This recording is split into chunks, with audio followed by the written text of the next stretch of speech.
Hola a todos. Para arrancar esta nueva exploración a fondo, hay que enviar un saludo inmenso y súper entusiasta a toda la comunidad que nos sigue desde el canal de YouTube, podcast de libros y pelis. Eso es. Un saludo muy grande para todos. Es un verdadero lujo contar con una audiencia tan apasionada por las buenas historias. Totalmente. Y bueno, hoy tenemos entre manos una inmersión que francamente va a romper los esquemas de cualquiera que crea conocer al dedillo los grandes clásicos de la cultura pop. Ujú. Porque resulta fascinante plantearse cómo una historia que nació con la vocación de ser un drama denso, oscuro y, tremendamente trágico sobre los bajos fondos de Los Ángeles acabó mutando. Y tanto que mutuo. Acabó convertida en la comedia romántica por antonomasia de la década de los 90 y, por si fuera poco, en el arma secreta infalible de las audiencias televisivas en España. Es una de esas metamorfosis que raras ocurren en la industria audiovisual. O sea, hablamos de un guión que en sus primeras fases generaba un rechazo absoluto en los grandes estudios por su crudeza. Ya. Y sin embargo, terminó transformándose en un cuento de hadas contemporáneo que no solo definió a una generación entera, sino que revitalizó un género que parecía un poco estancado. Y esa es precisamente la misión de nuestra charla de hoy. Vamos a desgranar el inabarcable fenómeno cultural que rodea a Pretty Woman, aquella cinta que se estrenó, si no me equivoco, el 23 de marzo de 1990. Exacto, dirigida por el mítico Gary Marshall. Quienes nos escuchan van a descubrir cómo un final alternativo verdaderamente escalofriante estuvo a punto de ver la luz. Uf, esa parte es tela. También cómo el proceso de casting fue un caos repleto de rechazos y de carambolas del destino, y qué anécdotas de rodaje explican la magia que traspasó la pantalla. Que hay unas cuantas, la verdad. Así que, entrando en materia, podemos saltarnos la sinopsis básica, que todo el mundo tiene grabada a fuego. Todos conocemos a Edward Lewis, ese apuesto hombre de negocios, en la suite del lujoso hotel Beverly Wilshire. Interpretado por Richard Gere, claro. Eso es. Y a Vivian Ward, la chispeante trabajadora sexual de modales vulgares a la que da vida a Julia Roberts, que le cambia la vida a Edward tras ser contratada por $3.000 la semana para acompañarle a eventos sociales. Ujú. Y todo ese arco romántico que se desarrolla. Exacto. Con el cambio de vestuario de Vivian, financiado por él, la empatía del gerente del hotel, que es el maravilloso Héctor Elizondo. Un grande. Pero hay una capa en esa trama que a menudo se pasa por alto, y es el impacto puramente empresarial de la historia. Totalmente. Ese es un ángulo interesantísimo y del que se habla poco. El personaje de Edward no es simplemente un millonario de manual, para nada. No, no. Es lo que en la jerga financiera de los 80 se conocía como un tiburón corporativo. Su modelo de negocio es profundamente destructivo. A ver, se dedica a comprar empresas que están al borde de la quiebra, las desmantela sin piedad y vende sus partes al mejor postor. Representa esa frialdad del capitalismo más salvaje de la era Reagan, básicamente. Exactamente. Donde lo único que importa es el margen de beneficio, dando igual los empleos que se destruyan por el camino. Y ahí es donde el arco narrativo da un giro brillante. Porque la influencia de Vivian no se limita a enseñarle a divertirse o, no sé, a caminar descalzo por el parque. Claro. Lo que ella provoca en él es una auténtica epifanía moral que dinamita su carrera profesional tal y como la conocía. Efectivamente. La perspectiva vital de Vivian, que viene de la calle y valora la construcción de relaciones humanas reales, actúa como un espejo para Edward. Le hace ver que su política de comprar, sanear y vender es en el fondo un reflejo de su propia incapacidad para comprometerse a largo plazo. Ya, con nada ni con nadie. Eso es.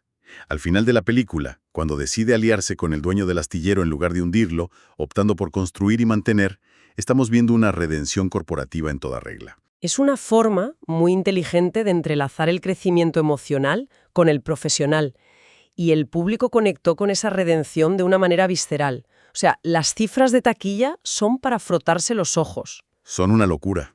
Hoy en día estamos acostumbrados a presupuestos infladísimos, pero esta película costó la modesta cifra de $14 millones, una inversión casi de serie B para los estándares actuales. Sí, calderilla en Hollywood. Pues bien, la recaudación mundial superó los $463 millones.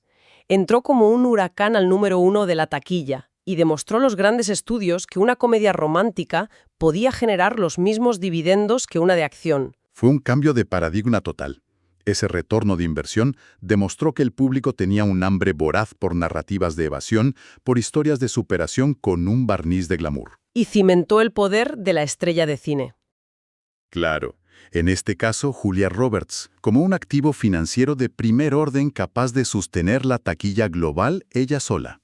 Pero fíjate que todo ese glamour, las limusinas, los paseos triunfales por Rodeo Drive con las bolsas de diseño, todo eso estuvo a un paso de no existir. A nada. Porque el tono original de esta historia no invitaba precisamente a comer palomitas con una sonrisa. Originalmente, el guión se titulaba 3000. 3000, a secas. Y entiendo que ese título no tenía nada que ver con un cuento de hadas. Aquí es donde la cosa se pone realmente interesante. En absoluto. El título 3000 era frío, clínico y hacía referencia estricta a la tarifa pactada por esa semana de servicios. Madre mía. El libreto original era un retrato crudísimo de la adicción, la desesperación y la supervivencia en los márgenes de Los Ángeles. No había espacio para la redención mágica. Era un drama urbano concebido para incomodar al espectador. Tenía entendido que el desenlace original era escalofriante, de todo menos romántico. ¿Cómo terminaba exactamente ese primer borrador? El contraste con la versión que conocemos es brutal. En lugar de ese icónico final con Richard Gere superando su miedo a las alturas y subiendo por la escalera de incendios con las flores... El de la limusina blanca. Ese mismo. Pues el guión original terminaba en un callejón mugriento. Tras acabar la semana, Edward llevaba a Vivian de vuelta a las calles. En medio de una discusión súper áspera, la tiraba literalmente del coche. ¡Ostras! Le arrojaba a los $3000 encima con desprecio y arrancaba. Y la escena final mostraba a Vivian tirada en el suelo, recogiendo los billetes, profundamente humillada y devolviéndola a la dureza de sus orígenes y a un futuro completamente desolador. Es que te deja mal cuerpo solo de imaginarlo. Un final tan sórdido que la propia Julia Roberts, que ya estaba vinculada al proyecto en ese momento, estuvo a punto de bajarse del barco. Lógico. Para una actriz joven intentando despegar, protagonizar una humillación así en pantalla era un riesgo inmenso. Y aquí surge la gran pregunta. ¿Cómo se pasó de ese callejón oscuro a la limusina blanca y la ópera en San Francisco? Pues la salvación, irónicamente, vino de la compañía del ratón Mickey. Bueno, más que una salvación fue una metamorfosis comercial orquestada desde las altas esferas. La productora Touchstone Pictures, que operaba como una filial de Disney para contenido adulto, adquirió los derechos. Claro, al entrar Disney en la ecuación, la maquinaria de los cuentos de hadas se puso a funcionar a toda pastilla. Contrataron a Garry Marshall, que tenía un don natural para la comedia humanista. Y la orden fue muy clara. Limpiar la sordidez, eliminar las referencias más duras a las drogas y transformar ese drama de realismo sucio en una versión contemporánea del mito de la Cenicienta o de Pigmalión. Es de locos pensar que estuvimos a una simple decisión ejecutiva de tener una película de culto deprimente en lugar del mayor éxito romántico de la década. Literalmente a una firma en un despacho. Y hablando de carambolas del destino, el proceso de casting es casi una película en sí mismo. Las idas y venidas de actores parecen una broma. La pareja que el estudio tenía en mente originalmente no era ni por asomo Jerry Roberts. La selección del reparto en Hollywood siempre tiene mucho de juego de sillas musicales, pero este caso fue extremo. La visión original para los protagonistas pasaba por nombres que hoy nos chocarían muchísimo. Para empezar, el estudio soñaba con reunir a Al Pacino y Michelle Pfeiffer. Al Pacino como el refinado Edward Lewis. Es que me cuesta visualizarlo sin pensar en El Padrino o en Scarface. Y Pacino llegó a hacer pruebas de cámara, ¿verdad? Así es. Llegó a audicionar e incluso leyó partes del guión junto a Julia Roberts. Pero hay que entender que Pacino es un actor de método, de intensidades oscuras. Probablemente vio que el guión se estaba reescribiendo hacia un tono de comedia ligera bajo el sello Disney, y sintió que no era su territorio. Normal. Al final se retiró del proyecto, y su salida obligó a buscar a contrarreloj. Y la lista de suplentes es de traca. El director quería a Christopher Reeve, que venía de ser Superman. Al no cuajar, se propusieron nombres de la talla de Daniel Day-Lewis o Denzel Washington.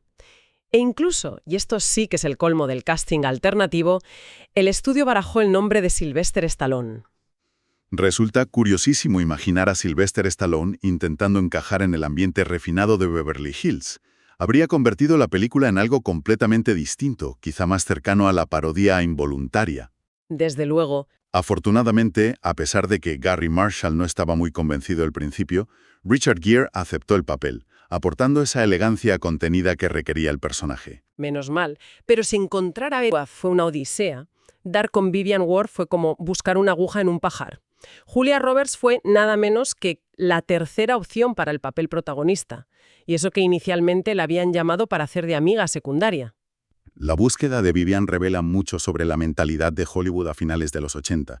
La primera opción del director era Molly Ringwald, el icono juvenil absoluto de la época gracias a las películas de John Hughes. Claro. Sin embargo, ella declinó. Luego llegó el turno de la joven promesa Rebecca Schaeffer. Y ahí entramos en una página negrísima de la historia del cine. Fue una verdadera tragedia.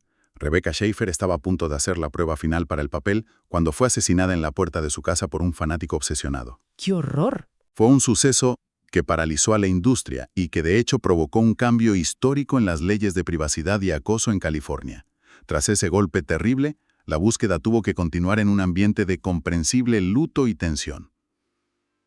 Con todo ese bagaje, no es de extrañar que la lista de actrices que dieron calabazas al estudio fuera interminable. Nombres como Meg Ryan, Daryl Hannah, Jodie Foster, Brooke Shields, Sarah Jessica Parker. Casi todo Hollywood. Exacto. Y la razón principal no era un problema de agenda, sino el pánico a interpretar a una prostituta por muy edulcorado que estuviera el guión final de Disney. Es que el estigma pesaba muchísimo en ese momento. Hay que ponerse en el contexto de 1990. Actrices como Meg Ryan o Michelle Pfeiffer estaban construyendo carreras basadas en la imagen de la novia de América. Personajes puros, divertidos, intachables. Se veía como un suicidio comercial. A eso se suma que otras actrices que sí querían el papel, como Winona Ryder, Drew Barrymore o Uma Thurman y Jennifer Connelly, fueron rechazadas por ser demasiado jóvenes. Claro, ver a un Richard Gere maduro con una chica tan sumamente joven habría generado rechazo. Al final, esa serie de rechazos pavimentó el camino para Julia Roberts, que tenía la edad justa, el talento y sobre todo una sonrisa capaz de iluminar una ciudad entera. Totalmente. Esa química irrepetible con Gere es el milagro que sostiene la película, algo en lo que el público estuvo de acuerdo masivamente, aunque la crítica especializada no fue tan complaciente. Desde luego que no. Si revisamos la hemeroteca, Pretty Woman no fue aclamada como una obra maestra por los profesionales en su estreno. En plataformas retrospectivas como Rotten Tomatoes, tiene un modesto 61% de aprobación. Un aprobadillo raspado. Sí, y en Metacritic tiene reseñas mixtas. Muchos críticos vieron más allá de la pátina romántica y fueron implacables con las implicaciones sociológicas de la trama. Es que hay un análisis crítico que sitúa a la película como el resumen perfecto de la América de Reagan. Una lectura que la pone a caer de un burro, francamente. Básicamente argumentan que junta a los yuppies financieros y a las prostitutas en un mismo cajón moral. Es un análisis muy agudo y compartido por varios ensayistas. En el fondo, la película nos dice que tanto Edward como Vivian comparten un ecosistema donde todo se subordina al poder del dólar. Él vende empresas y ella vende su cuerpo al mejor postor. Ya. La crítica feroz viene porque la supuesta redención de ambos sigue estando mediada por el poder adquisitivo. La emancipación de Vivian y su aceptación en la sociedad no ocurren por un despertar intelectual independiente, sino gracias a la chequera de un millonario. La moralidad del billete de $100. Por eso la tildaron de ser una obra tramposa y profundamente reaccionaria, envuelta en papel de regalo. Pero aquí es donde entra la magia del cine puro y duro. El concepto de la suspensión de la incredulidad.